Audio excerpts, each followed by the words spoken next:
Yeah, well, and I know that people talk about, those priority lists and you know, I would consider them, a higher frontline type of worker because they're the ones going out seeing seniors in their homes every single day. And yeah, you wonder why they're not a little higher up. Speaking of priorities, Oh, how about we do this?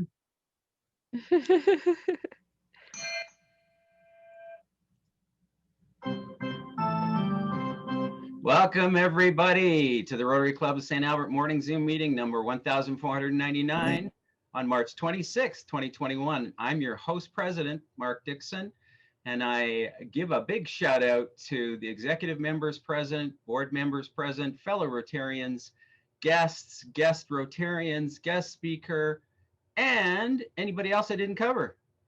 Let's start the meeting by standing for the singing of O Canada.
Thank you very much.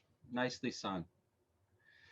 Our land acknowledgement, we respectfully acknowledge that we are on Treaty 6 territory, traditional lands of First Nations and Métis peoples. As treaty people, Indigenous and non-Indigenous, we share the responsibility for stewardship of this beautiful land. Inspirational moments. Mr. Emery, if you wouldn't mind, please. Thank you, Mark. Good morning, everybody. So today my inspirational moment comes from, lately I've been inspired by my surroundings and blessings. And what I mean by that is, especially with COVID and, all the things going around, it seems like people are typically more down, they're could be more less patient, especially in the world we live in. And the world we live in that I'm talking about is the West world, here in Canada and such. It seems like people, tend to, complain about some things that, may not matter as much. And, we're humans, we make mistakes, we get upset, we complain a lot and stuff like that. But, we get road rage, we look at the person that, we drive past and we cuss at them, we do the X, Y, and Z. Sometimes we have those customer service, incidents, you've heard of the Karens and such. Yeah, and especially with myself personally being unemployed for a few months, it was tough to have high spirits. But I guess where I conclude this is to try and count your blessings, try and think about every day, every second at the end of the day, what you're thankful for, and understand that there's people who have it worse, whether it's in the city or in this province or in the whole world. So that's something that I try and find inspiration from, whether it's watching Netflix documentaries about social issues and again just trying to gain that empathy. And I know as Rotarians we are empathetic people and that's just who we are. But I think that doing little things like that and just understanding that yeah, we still go through some stuff, but at the end of the day we have it better than a lot of people is what inspires me to and I think should inspire everyone to keep going this Friday and forever. So that's it for me, Mark. Thank you, Emery. Appreciate that perspective.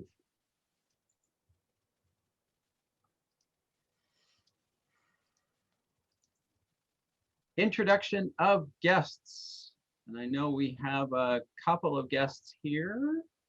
Hey, Mark, it's Doug. Doug. I'd like to introduce Don MacDonald, who is with the Lakeland Club in the Thunder Bay area, who's visiting us this morning. Welcome, Doug, or at least the empty room that belongs to Doug. There he is. Don, sorry. Hi, Don. Welcome.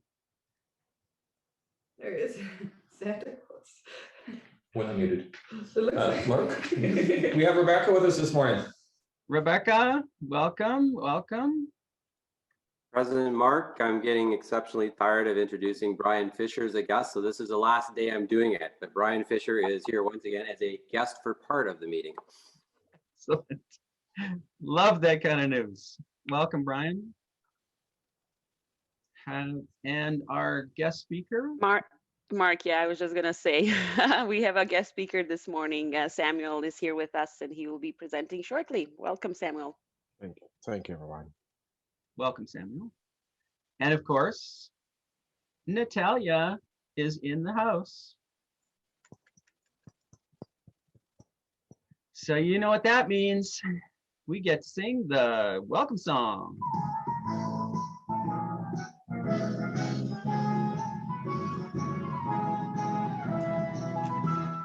Welcome to Rotary, glad you are here. Come shake our hands and share a friendly cheer.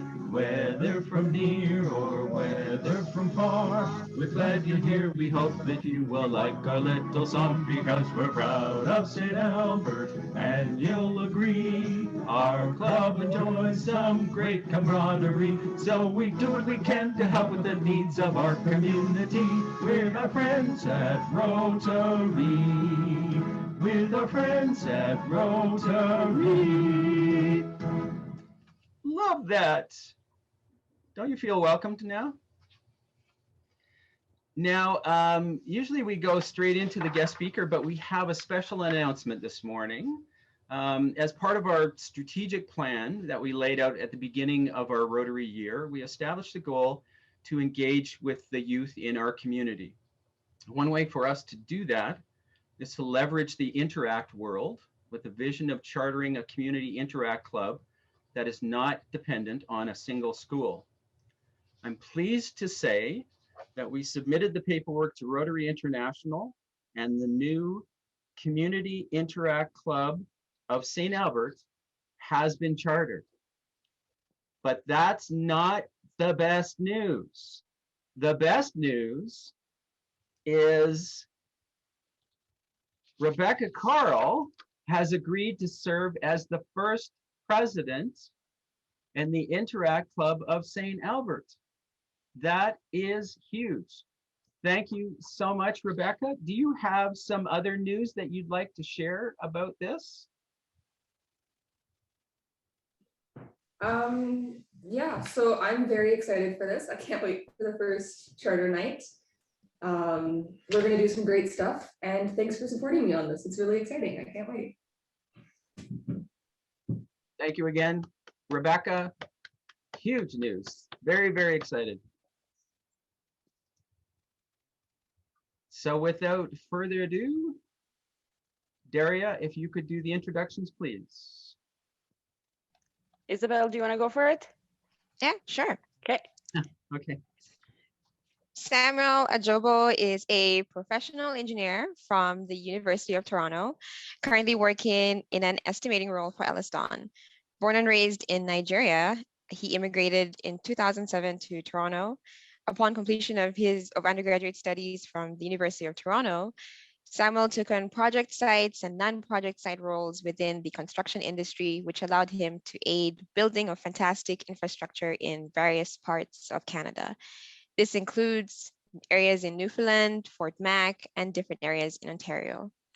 Having had the opportunity of interacting with people from various walks of life and levels of life, Samuel strongly believes that we all have the right to a positive human interaction.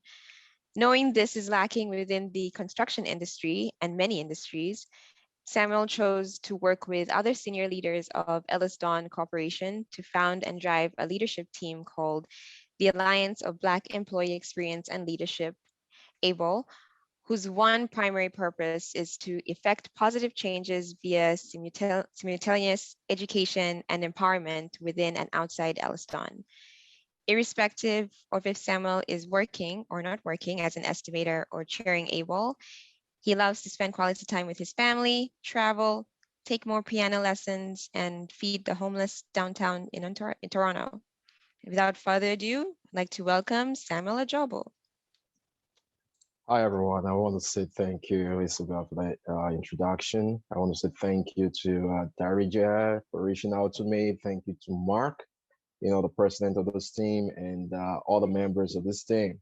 It's actually interesting that I was just in the breakout room where I met Ash, Kevin, Brian, and Alan, and it was an interesting conversation. And I want to say this looks like a very fun group, and I'm very elated to be part of this.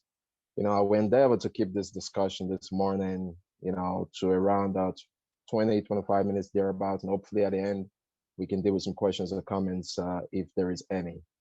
So I would just ask Darija to please share the presentation, if that is okay.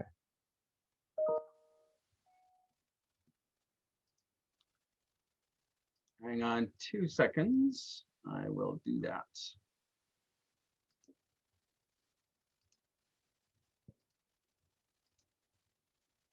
Thank you, Mark. Awesome. Today I'll be talking about the importance of allyship and equity building when it comes to combating systemic racism, which I believe a lot of us are really familiar with that lingua.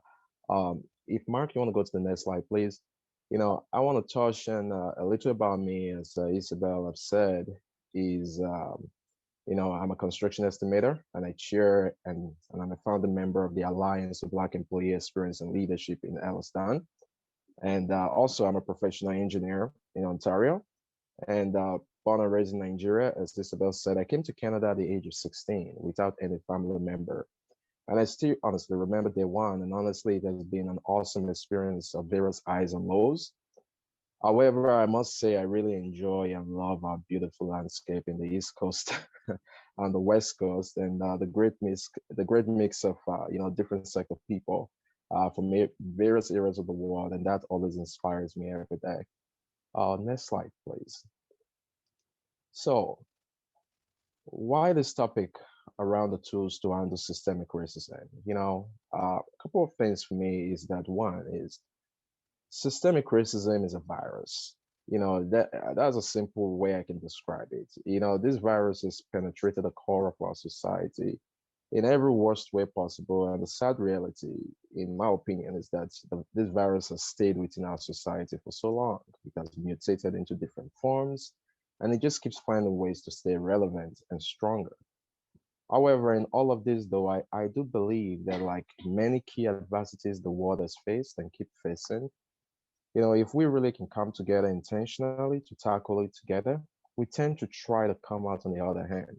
So I am happy and speaking with this group, which I believe as a Rotary International as a whole has tackled head-on previous global adversities to see real positive change being realized. And the other reason for this topic is that, my hope is that you could allow my words to assist you or help you if needed, to find and activate or to create and activate a new motivation to strive for an inclusive and equitable world for everyone, irrespective of how they self-identify. Next slide, please. So I'll quickly touch on what is systemic racism. You hear that everywhere. What is systemic racism? In my words, systemic racism to me is really racism generated via a system that is set up to consciously or subconsciously ensure a particular race or races, when compared to the premier race, can't thrive equitably within the system. Knowing that systems are usually built on policies for operation, systemic racism really brews via a system where barriers are placed against this lower, the considered lower race tiers, to ensure they can't equitably be part of the policy-making conversations. You can argue that in the case of anti-Black racism, in this case, this abhorrent system, in my opinion, um, it has actually started laying its foundation via, the transatlantic slave trade that happened in the 15th century. And in my opinion, sometimes I look back and I say, somebody could have stepped up and said, you know what? Yes, we can generate money from this transatlantic slave trade. Yes, we can show our strength and our munitions and all of these things. However, why by trying to dehumanize others? Well, how will it make these people, their families or children feel both in the short and long term? And I guess you can say that it is safe to say that no one stood up at that time. And we can see the effect of how this has brewed over time. So next slide, please. So we know this exists, this happens, but I want to bring it home to us. In terms of systemic racism, does some of our systems empower systemic racism within Canada? Because sometimes it's very easy for people to think it doesn't happen here. Let's think about it. First generation Black Canadians, for instance, they make an average income of nearly $37,000 compared to an average income of about $50,000 for new immigrants who are not even members of a visible minority. So push forward to the third generation, based on the study at York University, you're going to find out that the income by the Black Canadians over time still is about $32,000 compared to $48,000 for Canadians who aren't even visible minority. And then you look at industries, for instance, key industries that determine our economy. Let me give you an example, the one I know very well, construction. Construction, takes care of about 10 to 15% of Canadian GDP and has more than 1 million plus workers. But I could count on my fingertip, at least three of my fingers, the representation of Black people within that industry. And I could also count in maybe less than one finger the percentage representation of Black or even BIPOC people in the C-suite and leadership positions. And let's get into something like our judiciary system, for instance. As of September 2020, there are only two BIPOC judges. One is indigenous and one is Kurdish heritage in the roster of 44 judges in the federal court, where immigration and refugee and indigenous cases, mostly involving visible minorities, makes up majority of the cases, at least above 60%. So, and then you get into the school, which represents the future of our society. The school curriculum doesn't integrate the richness of Black history. So you can see that there are some systems in here. So can you just please go to the next slide? Thank you.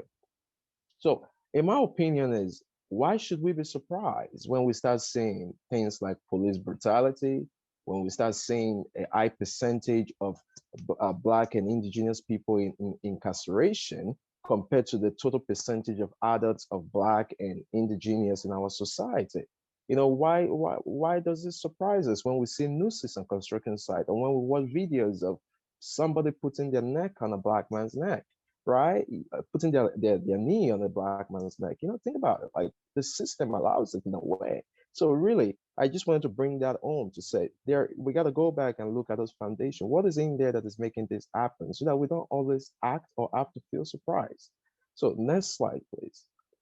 So all of these are happening. But my own thing is, I'm a man that always want to think, where do we go from here? Where do we go from here? What can you do? So at the core of all humans, in my opinion, is the need to belong and the need for status. And this is common across all humans. And I have taken a lot of courses to be able to understand this too. An equal access to both the need to belong and the need of status is what we call equal access to mutual respect. I call respect as one of the most important social currency of our current world. So have you been in a relationship, think about it. Have you been in a relationship where you don't feel recognized as a contributor to your team? Is it at work? Is it at home? Or you don't feel a sense of belonging? Either, think about it, like either of those cases probably creates a feeling of misplacement. So the observation that respect is withheld and doled out sparingly highlights its significance in relationships. So Those who have experienced social exclusion among us here today, or those that are listening outside, you can understand that the loss of standing within a community or endured undignified treatment by others fully, infuriates and depresses you. And I guess you can fully understand the significance of the psychological experience of respect that I'm talking about. So, respect for me is a feeling of deep admiration for someone or something elicited by their abilities, their qualities, or achievements. And I was digging deep, and I was reading a paper by Ewan and Kevin from the University of California a few days ago, and they were talking about the psychological experience of respect matters in group life. Why does psychological experience of respect matter in our social cycles? And the fact is that respect is driven by two core motives of social life: recognition as a worthy contributor to the group and the need to belong. So that means formation of meaningful affiliative bonds within other group within with our other group members. That's what it really means. So setting a platform that allows fair doling out and withholding of respect is significant for dealing with the issue of systemic racism. So at this junction, before I even go to the next slide, I would ask the team, in your own respect right now, just begin to reflect on who and how have you withheld respect from a select few in the past? Have you withheld respect for yourself, a particular race, a non-male gender, the LGBTQ plus community, or people with different abilities or disabilities? Have you withheld respect from them? Next slide, please. So thinking about all of this, I want to come to talk about some tools for how you should dole out respect. This is just some tools. There are a lot of tools. And one thing I would say is that in your niches, number one, be intentional about building a sense of belonging by encouraging allyship within the present and future generation.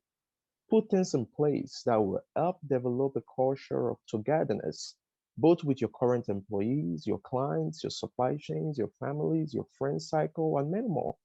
And ensure there is a key message of no one that identifies as a race in our community or group can be left out because of their race or the intersectionalities attached to it, such as gender, your sexuality, your age, your abilities, or your disabilities.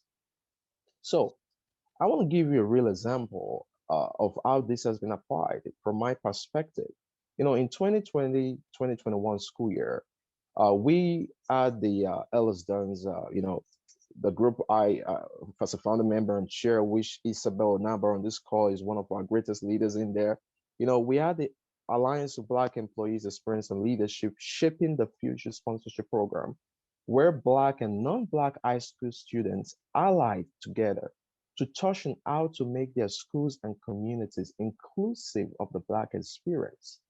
We are talking about some of the most underserved and underrepresented communities. That's why I'm so happy that Rebecca and your team is going to be championing that charter that connects with the communities. So we also intentionally encourage students within this program we did. We encourage students and teachers to diversify the teams and foster participation of their Black students. This was done in public schools across the country: Edmonton, Calgary, Surrey, BC, Ottawa, and Toronto. We're talking about Queen Elizabeth High School, Ross Shepherd in Edmonton. So what did fostering this kind of environment lead to when we did it? For me, one of the teachers' testimonies sums it all. One group of about 5 students that worked together never knew each other before as friends. Guess what? It is all history now. Fostering allyship brings hope, because we are going in there to say it is okay to work with each other irrespective of how you identify, and these students are running with it. Some of these students are from homes that their parents have been held back by policies such as Canadian experience, which has limited these parents from building networks that would allow these children of theirs to thrive in the future. We went in there and said, we are coming in here to foster that connection and letting you know we want that network with you, irrespective of if it wasn't there for your parents or others in the past. So I really look forward to more organizations like yourself allying to support initiatives like what we are doing and other similar ones. So another example is in EllisDon, we have set up in the independent leadership teams to run solely by employees to assist in conceptualizing and driving initiatives and tackle issues of like things like gender equality and all of the different forms of discrimination. The other tool I want to give to you, which is part of my topic, is building equal access to status level. That is equity building. Ensuring you intentionally have a system in place that fosters equitable representation of your community makeup within your workforce at positions of leadership and also non-leadership positions. It shows that the potential and talents of Black and BIPOC members of your cycle worth recognition, worth access to training, worth access to coaching into leadership roles. It shows that we are not only going to give a chance on potential to only people that are not BIPOC or not within our close cycle of friends, a cycle which I consider mini systems that doesn't understand or know what it feels like to not be considered for a chance, or seeing the measurement of accountability being overly unfairly biased against them. Those cycles might not know that. Your cycles might not be, they might not understand what it means for BIPOC and other underrepresented race to have very lower tolerance level for mistakes among considered to other peers in their community. The effect and the mental toll that can take. And a real example of what I'm talking about here is, when we did the Shaping the Future sponsorship program with the students, we ensured that all of these students, BIPOC and non-BIPOC, encouraging the representation of underrepresented groups like the Black community, we ensure they all have equal access to funding, equal access to mentorship, equal access to possible co-op placements and things like that, because this is what determines their growth and status in the society. And then I got a great news yesterday. Between January and March of 2021 in EllisDon, we hired about 100 people. And within those 100 people, we had about 33% to be BIPOC, to be non-white. We had about 33% to be females. And we had about 6.1% of those 100 people to be Black. And that is critical. And that is a success for me, that we are doing something about it in EllisDon. I'm encouraging others to follow suit, because this is important. We got to start measuring these things because it's important to these people. So next slide, please. Thank you, Mark, for helping. So I want to say, why is the Rotary Club of St. Albert up for this task of getting out into this discussion this morning and leading the charge of building allies and dismantling equity barriers? I want to say for short, it is in your DNA. For example, your Polio Plus initiative that was run by Rotary International created a major stride in eradication of polio disease. And you can see Bill Gates during, talking about that initiative and really, diving into the fact of, if we all have the fortitude and see this effort through to the end, then we can eradicate the polio disease and using all the tools that we know we have.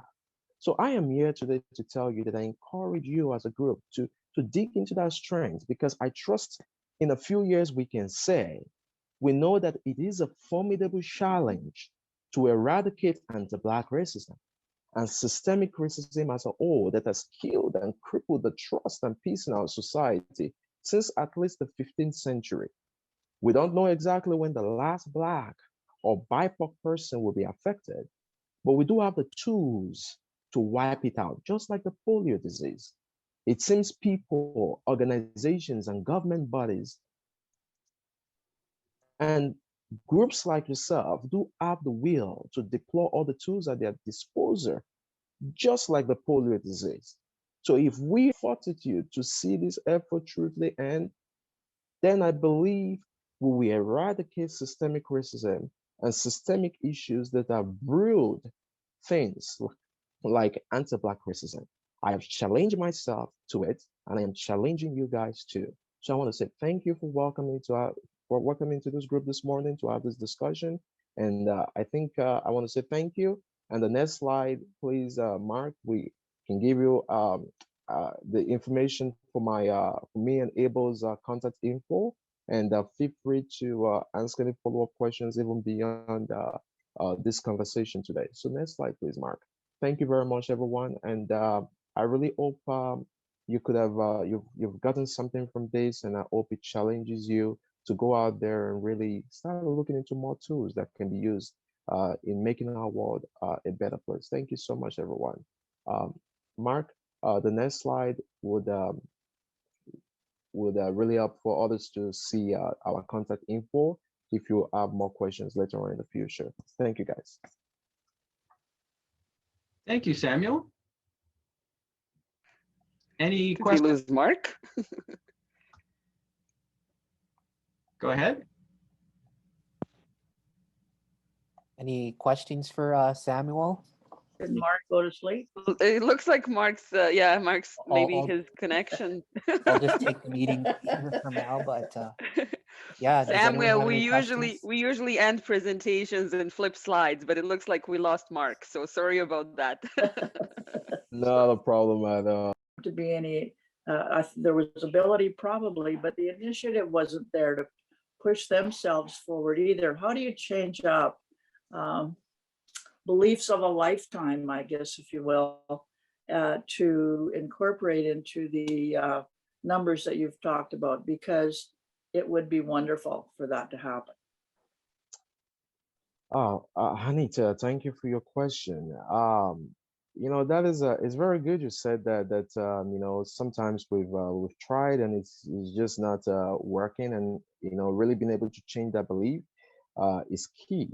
And I think it comes down to intentionality, in my opinion, Anita, in terms of intentionality and also having a metrics, a viable metric at which you're actually approaching this, and not sitting back to actually saying, oh, I have this metric this one time I used, and I'm not going to worry about it anymore. So what I notice is that a lot of organizations or places will come up and say, oh, I have a quota of I want to hire maybe 10 Black people or 10 indigenous people. And that is it. And they feel like, oh, we've done a lot, but they never go back to say, okay, what is changing in my community? Is there more Black people? Is there more women within these Black people? Is there more women within this indigenous community? Yeah. What is changing? And really having an intentional action of actually saying, I'm going to be going back, understanding the dynamics of my community, and constantly reflecting that within my force is what is missing and needs to happen, in my opinion. And that ensures that we can always all come to the table to say, oh, we need to, have more Black workers, more white workers, more white women. We need to have more Black workers. And, oh, what is the new number now? Where should we go? The problem is that you have these years of nobody talking about it, of saying, oh, we did this 20 years ago, right? We need to come down to say, hey, we did this last year. The numbers changed. We have a new census data. We have a new economic data. Let's make the change and let's keep improving. I think that can help. Okay. Thanks. Thank you, Anita. I hope that answers your question. And I think we have Mark back, but any other questions? I would ask a question. It's Jackie here. Thanks so much for your presentation. And I guess, my daughter has moved to Vancouver and is in the HR department of a gigantic construction company. And she's writing newsletters, and they're starting to have, I guess, trying to move towards inclusivity. And she's finding it kind of daunting because there's a certain culture that's there. So I guess my question to you, Samuel, is that I might give her your contact information, because she's just a junior in her position, trying to frame messages out to their broader company and trying to change the narrative a little bit to start. And I do think, listening to you today, that it is happening. It's just sometimes people don't know where to start. Yeah. And Correct. It does take your kind of leadership and sharing of your information to say that cultures can change. And it just takes time and it takes will to do it. So I hope you don't mind. I may just have her look you up on LinkedIn and see if she wants to reach out to you to help her in her work. Yes, Jackie, that is we always welcome that. And a couple of things is I believe on the last slide, maybe if Mark shares it, we have our ABEEL@EllisDon.com where she can actually email directly. And also, I believe I don't know if you're part of this Rotary Club as a member, but this team is actually very privileged, in my opinion, to have Isabel Nabaya also, who is the communications leader for our communications director, in my opinion, for ABEEL. So in my opinion is that that's a very great resource, and myself, please reach out to us, and we are ready to assist as many people as possible. And in my head, I'm thinking, what organization is that? Is that Floor, or is that Valley, or is that Syncrude? I'm thinking in my head. It's called Norland. Oh, Norland. Okay. Yeah. We are willing to assist. Yeah, we've got Isabel right in house. You were right. So yeah. Thank you, Jack. We're here to support as much as we can. And as communications director, Isabel did us the favor of putting your email address in the chat, Samuel. So we got it covered. Awesome. Andre has a question. Hi, Samuel. I just wonder for industries that don't have, a lot of variable people to hire from. What would you suggest doing in terms of pushing people into a sector that might not be necessarily showing the true diversity that it should be? So I think I want to bring it on a little bit here. Is it Andre or is it Andre? Am I correct? Andre, yeah, you bet. Good, yeah. Awesome. That's a great question. The first thing I always tell people is let's circle it back to look at the community that you're in.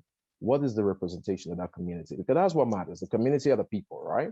So if I'm in a community that doesn't include Black people at all, I will encourage the government and the policies to say, hey, bring more diversity across the world into my community. Sure. But in the time being, I want to ensure that my workforce reflects my community, even though that means there's no Black person. But let's now say that you have an industry within a community that has maybe Black people or indigenous people and is not reflected at all within your force. What can you do? The first thing is to say, okay, I want to reflect it. The will is there. The next thing is to say, what do I need? Do I need mentorship or do I need coaching?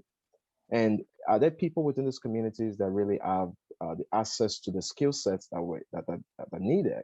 And the first thing is that you begin to look at what kind of barriers can limit them from getting it. Because in my opinion is that some of those barriers cannot, we cannot put the same barriers for everybody because it just limits a certain group of people forever. So when I look at an indigenous community or somebody that is an immigrant, you cannot limit them by saying Canadian experience, because I will tell you this much, that you might never get them into your workforce at the level that you want them to be. So in that case, you might want to say they have the potential, they have the skill set. I want to coach them. I want to have a coach for them for a particular role. And by so doing, being intentional about coaching, for instance, helps you to integrate that person into that workforce that has never had that kind of person before. And really having a system to say, I want to coach more people, I want to have more mentors, will help you fill that gap. And really making space for women, making space for BIPOC populations within your workforce. And don't feel bad about it, in my opinion, because I tell people in Canada, there is about 73% or 77% white people. And I'm like, if I have a workforce, I want it to represent at least 77% white people. And my goal is also for it to represent 50% women within that 77%. That is my target. So once I'm conscious about that, if I don't have the people, I'm going to either mentor them or I'm either going to coach them, but I would do something about it. That's my opinion, Andre, if that is okay. Thank you. Thank you for that. Any other questions for Samuel?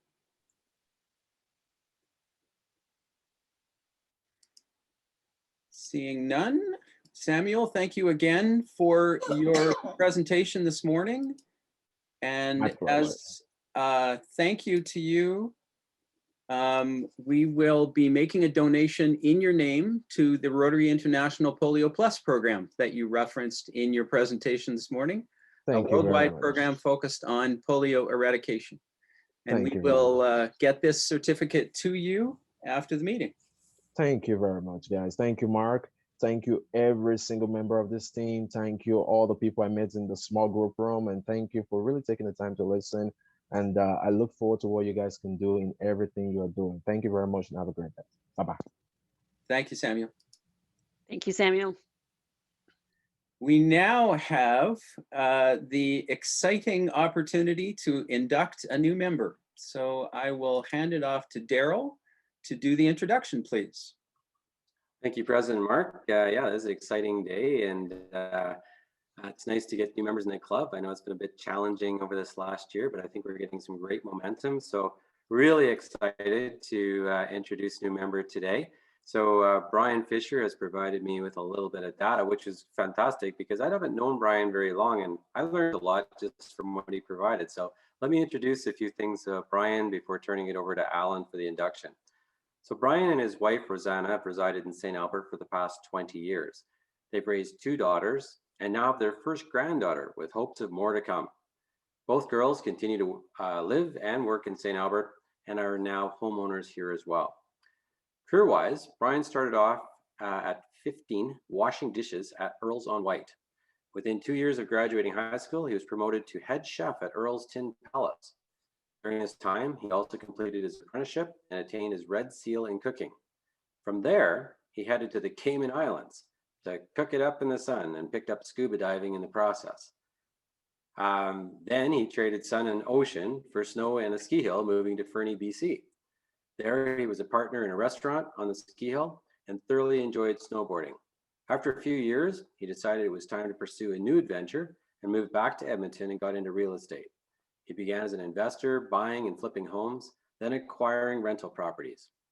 After some time doing this, Rosanna convinced him to join her on her new path as a licensed realtor with RE/MAX River City.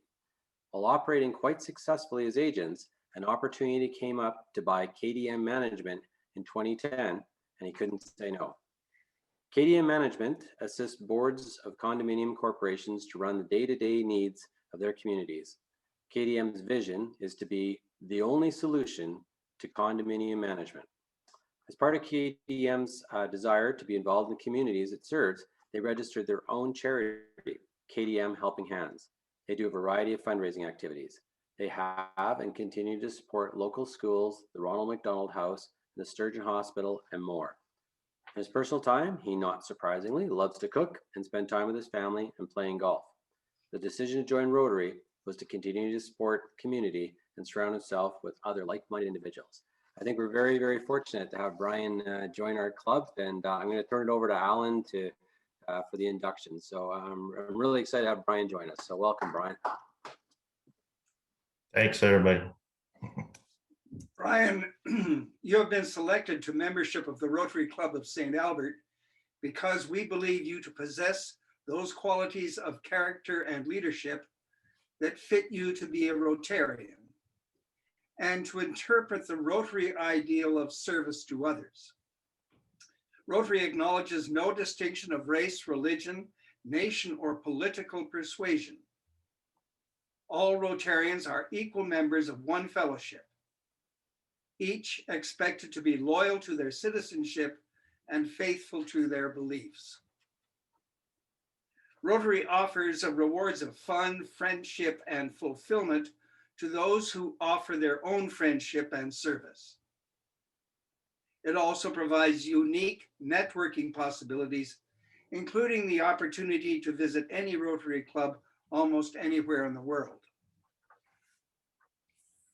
Service in the Rotary Club of St. Albert will sometimes mean raising funds for worthy causes and projects. It also means the giving of your time and personal efforts to help those who are in need. Your fellow members accept your assurance that you will serve diligently in our club, your vocation, our community, and in the cause of international understanding, goodwill, and peace. It will be your responsibility to interpret Rotary, its ideals, and its activities to others of your calling, and we invite you, and we encourage you to invite others to join our club. The community will know and judge Rotary by your expression of it. We are delighted to welcome you to membership of the Rotary Club of St. Albert and to the Worldwide Fellowship of Rotary. President Mark and fellow Rotarians, I have the pleasure in presenting to you our newest Rotarian, Brian Fisher. Thank you, Ellen. And Brian, at this point, I would be symbolically pinning a Rotary pin to your lapel, smacking you on the back roughly, and inviting the rest of our Rotary Club, the Rotarians in the room, to come up and shake your hand and welcome you. So we will virtually do that as an entire group. Welcome to Rotary, Brian. Thank you for your trust. We will try not to misplace it. Thanks, guys. Looking forward to it.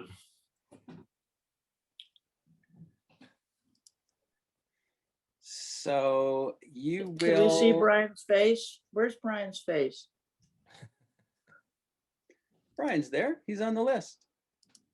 So Brian, we will get this certificate to you along with an information package, a Rotary pin, and badges that you will be able to wear at our meetings when we are in person. So congratulations again and welcome, Brian. Perfect. Thanks. Look forward to meeting you all. And more importantly, I'm looking forward to that 50% reduction on my bill from Daryl for joining. So nice. So some reports and announcements. We had our charter night on March 18th. Amazing evening. Shout out to Matt for coordinating that, quarterbacking it even. Our board meeting is coming up on April 6th, so keep an eye out for information around that. Our Interact Charter Club celebration is happening on April 8th, so details will be coming out on that as well. Rotor Snacks. Laura, do you want to speak to this one? Is Laura still there? Y'all sold us out. Woohoo! Have no more. Outstanding. We had set the limit at 100, thinking that that was a ridiculous goal and that we'd probably only sell about 30 because it was our first thing and that was just going to be okay. And now I have the 100 little bags to fill and make and also deliver. Thank you guys so much for all of your support with it. We really, really appreciate it. And there's going to be a good chunk of change going to SAFE because of that. So thank you guys so much. Nicely done. Congratulations, Laura. District Leadership Assembly, April 17th. Jody, you have some details on this, some guest speakers? Yes. So as you may be aware, our district spring leadership assembly is coming up on April 17th, and it is free. And for new people, I highly encourage you to attend. It's a great introduction to Rotary. You'll get to meet some fantastic speakers. I have put it in the chat there, the link to register. And Brian, once we get you set up in Club Runner, you will be able to use this link directly to register. And a few keynotes there. We're having Michael Caruso as one of our keynote opening speakers. And then we have Negan Sinclair as well. And then we have a special guest appearance. So our RI, Rotary International President, Holger Knack, is going to come on. So this is one spring assembly you don't want to miss. You need to come. It's free. And all board chairs and committee chairs are highly encouraged to come so you can learn your roles. And if you've ever wanted to know what roles and things are going on in Rotary, come sign up. There's breakout sessions. There's a little bit of social interaction going on there. And it's not another Zoom meeting. I can guarantee you it's a professionally organized event like a conference. So hope to see you all there. We have the capacity to have all 1,600 members in our district to attend. Thanks, Mark. Thank you, Jody. Appreciate that. Our club assembly is coming up on April 22nd. And other announcements, Daryl, you had some updates from the music festival? Thanks, Mark. Yeah, I mean, we're all ready to go, I guess. You know, there's a few last minute things on the go to get the festival off and running. Very unique this year with the adjudication all being done virtually. I think we ended up 317 or 319 around that for our registrations, which makes it one of the largest festivals in the province. I want to thank everyone. I know we did a little bit of juggling and there's some back and forth as far as the scholarships from Rotarians, just because we had moving targets as far as our registration. So thanks everyone for being patient with that. And you know, I'll just say it is a challenging year for us financially. It's you know, we're we're lucky we've got some grants and different things in place, and we do appreciate all the support from everybody. I want to let you know that if you still wanted to contribute, we would probably still accept some contributions and probably tag that on to funding our encore event or our adjudicator expenses, this type of thing. So we're still open for business that way, but we sure do appreciate all the help and support. And thanks everyone. We're looking forward to a great event in just a little over a week's time. Perfect. Thanks, Daryl. Any other announcements? So I have a couple updates for Slack. So it looks like Crystal actually just started a book channel on Slack. So she's already shared a few books there. So, but I don't want to show you guys because I want you guys to go on there and join the channel.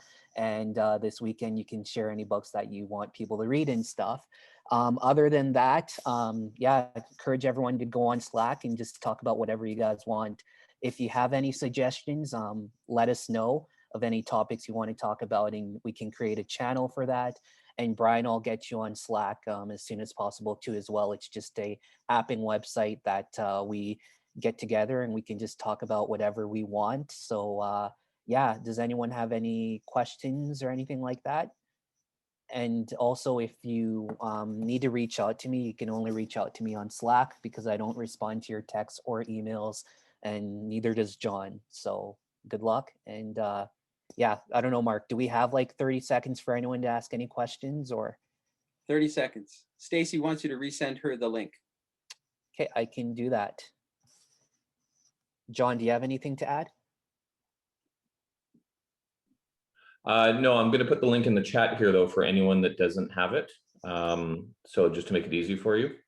But yeah, please jump in there. I mean, it's a great chat feature for you to engage with club members, especially in this time where everyone's feeling so distanced from each other. There's a great chance to engage with people. Awesome.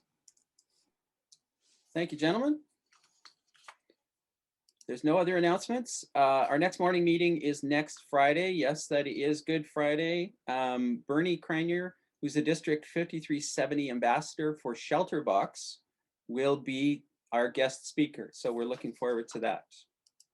I did receive an email from Dale Monahan, who's president and CEO of Goodwill Industries of Alberta. And he just wanted to thank us again for our contribution to Goodwill through our 50-50 draw.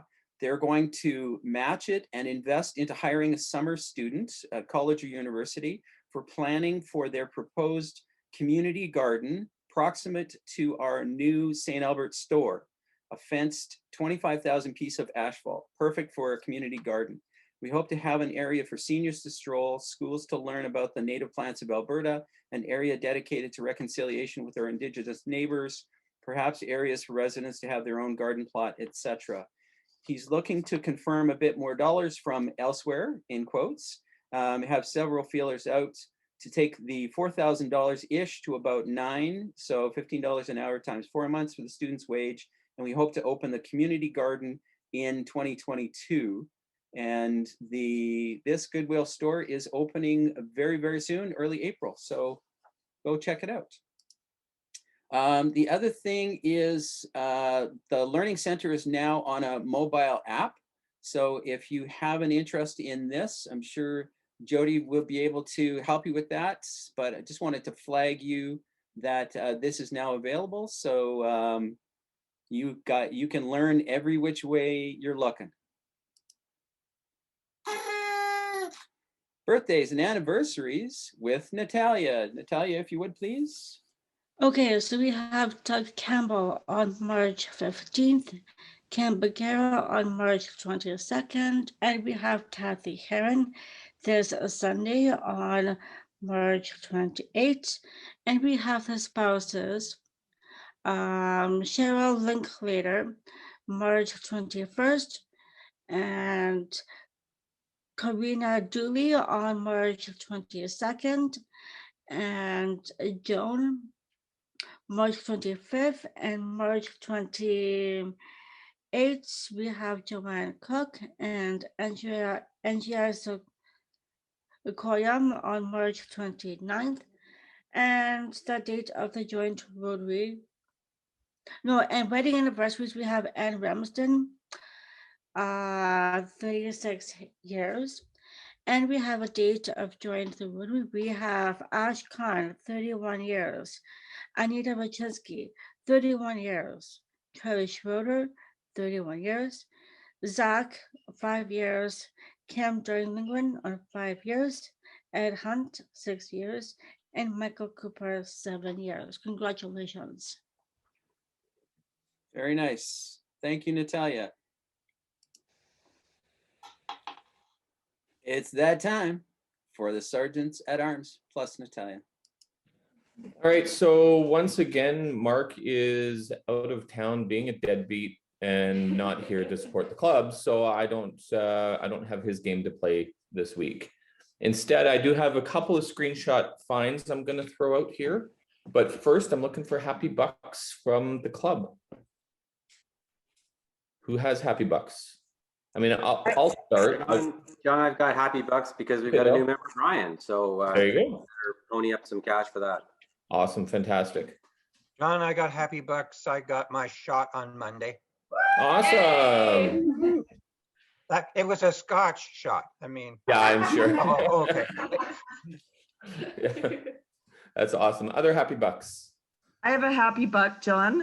For the Rotarians that weren't here when this happened, our Sergeant of Arms started a scavenger hunt in the morning for prizes, and I didn't know what I didn't know, so I'm so happy to be a part of this Rotary Club because I now have a grapefruit knife that was given to me for my birthday by my daughter, and it changed my life. How have I lived this long without a grapefruit knife? I'm enjoying my grapefruit so much more, so thank you, Rotary Club, for this investment in my life. Oh, that's awesome. Other happy bucks? Going once, going twice. All right, I'll get some fines going here. Can you enable screen sharing for me, please? You got it. Your wish is my command. Oh, don't go there. Okay, so we're gonna start with the sleeping in your bathrobe during Rotary fine.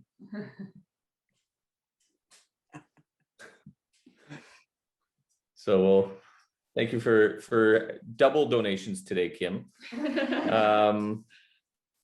And then we're going to throw out the being sparkly fine for Wally. I don't know if you knew, Wally, but you've got some pretty good sparkle going on your screen right now. And finally, for our newest member, this is the "Will the defendant please rise" fine. So each of you, if you can e-transfer a couple of bucks to me, that would be great, or make other arrangements. I do have, and if you guys will remember when Laura started her Rotaract Club, the club came together and gave her some seed money. Everyone just donated in $5, $10, whatever it is that they had to share. So I'd like to do the same for the Interact Club here this morning. And I'm going to ask anyone who wants to support the Interact Club to just e-transfer whatever you're comfortable with over to me, and I'll get a tally, and then I'll announce it at next week's meeting. But I will start it off by putting $50 in for the club.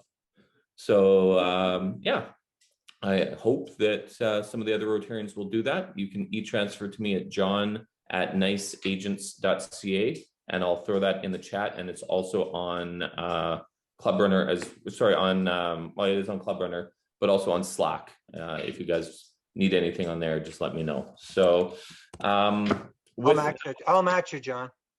Wonderful. Thank you, Doug. He is. So yeah, with that, I have nothing else for the club today. Thank you, everyone. No. Thank you, John.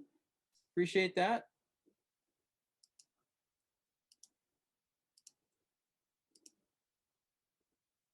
So remember, everyone, we are on Facebook, LinkedIn, Twitter, and Instagram, and all of these meetings, as you know, and as you frequently go to our YouTube page. And don't forget about Slack. Meet you on Slack.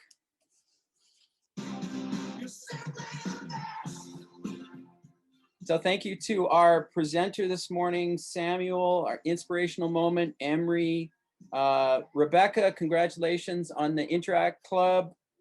Brian, welcome to the Rotary Club of St. Albert. Thank you to John and Natalia, Sergeants at Arms, to our guests, fellow Rotarians, visiting Rotarians. And remember, if you need support, reach out to club members for yourself or someone else. Lynn King is our caring coordinator. She can provide support. There are many online resources. And the question is, how can I help? And I have to say, I have been so impressed by the actions of Rotarians from this club supporting fellow Rotarians in need. A couple of situations where events have been organized, support has been organized, food dropped off, activities coordinated. It's just, it makes you proud to be in this club and to say you're a Rotarian. So with that, please join me in the four-way test of the things we think, say, and do. Is it the truth? Is it fair to all concerned? Will it build goodwill and better friendships? Will it be beneficial to all concerned? And will it be fun? Gotta be fun. Thank you, everyone. Have a great Friday, an amazing weekend, and we'll catch you next time. See you on Slack. We're out of here.